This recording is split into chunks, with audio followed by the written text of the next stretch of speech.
اللهم صل وسلم وبارك على محمد وعلى آله وصحبه وسلم. ازيكم عاملين ايه؟ يا رب تكونوا بخير وبصحة وبسعادة. النهاردة يا جماعة هنتكلم عن موضوع مهم جدا، ويعني بيبقى ظاهرة في خراب بيوت ناس كتير قوي، وللأسف مجتمعنا ما بيرحمش أبدا الست ديت، وفعلا فعلا بتكون مظلومة ومقهورة وما بتبقاش عارفة تعمل ايه ولا ايه علشان ترضي الناس ديت. يعني لما تبقى واحدة صبر على جوزها، وان هو مثلا ما بيشتغلش، او ان هو بيضربها، او اللي هو عيشته محدش يستحملها، او ان هو فعلا راجل ما يتعاشرش. وفي رجالة كتير كده فعلا فعلا ما تتعاشرش، ما بيشتغلش وسايبها هي تصرف، ما بيضربها وبيمد ايده عليها، مش مديها حقوقها، مش مديها واجباتها. فالست دي تبقى صابرة عليه، يقوم الناس يقولوا لك ايه الست دي، هي ما عندهاش كرامة؟ هي ايه اللي مقعدها معاه وهي اللي بتشتغل وهو بيضربها وما عندهاش دم؟ دي ما عندهاش دم ولا عندها كرامة، ايه اللي مقعدها معاه؟ ما تسيبه وتمشي. تقوم الست تسمع كلامهم وتسيبه وتتطلق وتمشي وتروح بيت اهلها.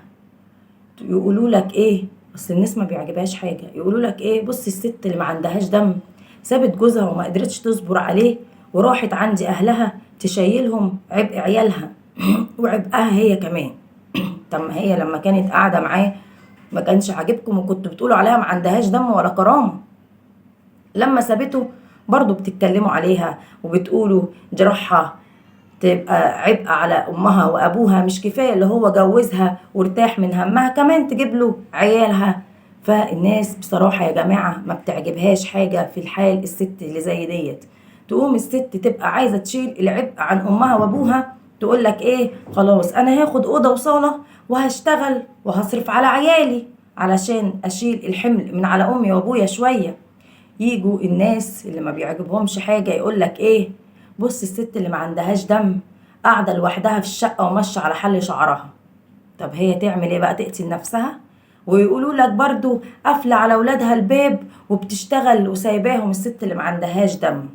طيب تروح المحاكم علشان تجيب حق عيالها من ابوهم اللي طلقها.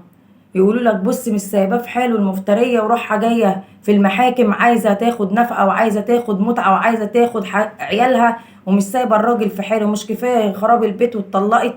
تسيبيه في حاله.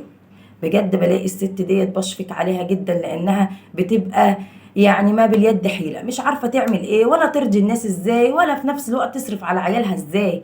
ولما تسيب بقى جوزها في حاله وتقول خلاص انا هقعد لعيالي وخلاص بقى ربنا بقى ليا، ربنا موجود، يقول لك بص الست قاعدة ومستنية الصدقة من ده ومن ده وما بتصرفش على عيالها وما بتشتغلش. فبجد الناس ما بقاش يعجبها حاجة ابدا. لما الست ديت ربنا يكرمها وتشوف راجل ابن حلال ويراعي ربنا فيها ويتجوزها، تقوم الست ديت تودي العيال لجوزها طالقها. يقول لك ايه؟ يعني هي تتمتع وتسيب ترمي عيالها؟ طب ما هي كانت عيالها معاها ومش عارفة تصرف عليهم. طب نعمل ايه يا جماعة؟ بجد الموضوع دوت محير جدا جدا. واي راجل بيتجوز ست مطلقة ما بيبقاش عايز العيال. طيب انتي ليه تسيبي مثلا عيالك وتروحي تتجوزي؟ طيب ما انا هعمل ايه يا جماعه؟ مش عارفه اصرف على عيالي ومش عارفه اسيبهم لوحدهم واشتغل. فبتبقى المساله ديت معقده جدا. في ناس بتنجح فيها وبتعرف تشتغل وبتعرف تحافظ على عيالها، وفي ست مش قادره ما بتقدرش. يا جماعه مش كل الناس زي بعض، مش قاعده، هي مش قاعده. مش عشان انت ربنا قدرك ورحتي اشتغلتي وعيالك قدروا يعتمدوا على نفسهم وما يعملوش كوارث ومصايب وانت مش هنا، غيرك هتقدر تعمل كده، او عيالها هيقدروا يتصرفوا زي عيالك. لا ابدا يا جماعه، ما تقعدوش تهاجموا الناس على قاعده انت مشيتي عليها. القاعده اللي انت بتمشي عليها مش لازم هي تمشي عليها زيك.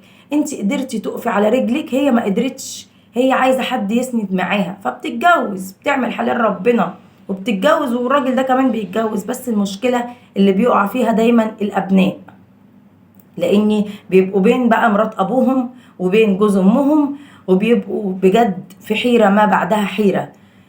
فانا بلاحظ ان الناس هي اللي بتبقى الطاقة السلبية على الناس اللي زي ديت. يعني لو كانوا سابوها في حالها وهي قاعدة في بيتها معززة مكرمة وبتشتغل على عيالها وبتصرف عليهم، ما كانتش فرقت عيالها لجوزها ولا لطليقها او لمرات ابوهم وكانت عاشت. لو كانوا سابوها قاعدة مع امها وابوها وبتشتغل وامها وابوها يراعوا عيالها، ما كانش ده برضك بقى حالها. الناس يا جماعة ما وراهاش غير الكلام ووجع القلب، علشان كده كل واحدة عايزة تعمل حاجة تعملها، ما يهمهاش الناس. الناس لو قلت لهم صوابعك العشرة شمع مش هيعجبهم، وهيطلعوكي فيكي وفيكي وماشيه على حل شعرك ومتمرمطه وانت بتبقى طالع عينيكي، بس هم مش شايفين دوت، شايفينك رايحه وجايه من الشغل وعايشه حياتك، ما يشوفوش انت بتشتغلي ايه اصلا. يمكن انت مثلا بتشتغلي شغلانه على قد حالك بتتعبي فيها، بس هم مش شايفين ده، شايفين بص اللي رايحه جايه من الشغل وسايبه عيالها وراميه عيالها، بص اللي اتطلقت، بص اللي عملت. بجد الناس اعوذ بالله من الناس اللي زي كده.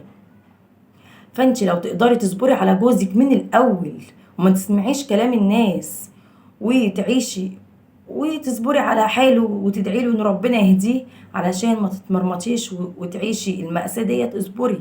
ما تقدريش وجوزك فعلا يعني عدى الحدود وبيضربك ومفيش منه رجع، اتطلقي. الطلاق مش نهاية العالم، اتطلقي وعيشي لنفسك ولأولادك. مش قادرة واتجوزتي، والله دوت برضك مش حرام. ما نحاسبش يا جماعة الناس على حاجة انتوا نفذتوها وعايزين كل الناس تنفذها زيكم. كل واحد وليه ظروفه، وكل واحدة وليها يعني دماغها. في واحدة تبقى دماغها كويسة وتبقى عايزة تتعامل وتشتغل بره وتعرف تتصرف، وفي واحدة تانية لو اتطلقت من جوزها ما تعرفش تمشي الشارع اللي ورا. هي كانت ما بتعملش حاجة، كانت عايشة في البيت ولا بتخرج ولا بتروح ولا بتيجي. فكل الناس مش زي بعضها، مش عشان انتي استحملتي وعملتي حاجة كل الناس تعملها زيك. وفي حين كل دوت بنتكلم على بعض، مش سايبين بعض في حالنا، يعني عمال ننهش في لحم بعض. حرام عليكم يا جماعة بجد، اتقوا الله. تقول لي في الست ديت بتبقى مقهورة ومظلومة من جوزها ومن الحكومة اللي مش عارفة تجيب لها حقها من جوزها، ومن المحاكم اللي بتبقى رايحة جاية عليها، ومن الشغل اللي بتبقى متمرمطة فيه، ومن عيالها اللي بتبقى سايباهم. فسيبوا الناس في حالها، الناس دي بتبقى مهدور حقها جدا جدا، ومفيش حد بيعرف ينسفهم ولا يجيب لهم حقهم في الاخر، وبيفضلوا سنين في المحاكم. وفي كتير جدا ما بتتجوزش، يعني في واحدة منهم بتلاقي راجل محترم بس برضو ما بيبقاش عايز العيال، فبرضك مش في هنا ومش في سعادة، برضو بتبقى مقهورة على عيالها مهما كان. لقيت راجل محترم يعيشها عيشة كريمة بس عيالها مش معاها فهي مش مبسوطة. لكن لما نلاقي راجل محترم خد الست بعيالها، دي نادرا قوي قوي لما بنلاقيها. وبنلاقيه فعلا راجل محترم ويقول لها عيالك قبليكي، بس بنلاقي الراجل طليقها يقول لها لا مش انت هتتجوزي، هاتي عيالي، ويبقى عايز يمسكها من ايديها اللي بتوجعها وبيعذبها بسبب الموضوع ده، وما بتتجوزش في الاخر. وبتفضل عايشة بين المحاكم وما بين هنا وهنا، والشغل وتربية الولاد والمدارس والدروس والإيجارات والمية وكل حاجة بتبقى فوق دماغها هي. انسفوا الستات اللي زي ديت يا جماعة، وقفوا جنبهم. أي واحدة يعني تجيلك تقولك أنا مطلقة وعايزة شغل، أو تروح تشتغل في أي بيت مساعدة، شغلوها يا جماعة، اقفوا جنبها، حسنوا من مرتبها، خلوها تعيش ولادها عيشة كريمة، خلوها ما تحتاجش الراجل وتربي عيالها، خلوها ما تحتاجش لطليقها وتربي عيالها، لان الزوج ده ما كانش بيصرف عليها اصلا وهي عايشة معاه. لما تتطلق هيصرف عليها في المحاكم؟ مش هيصرف عليها في المحاكم. وقفوا جنبهم. واي حد يقع مع ناس مطلقين او ارملة او اي شيء من دوت ومعاها عيال، ربنا يجازيكوا خير.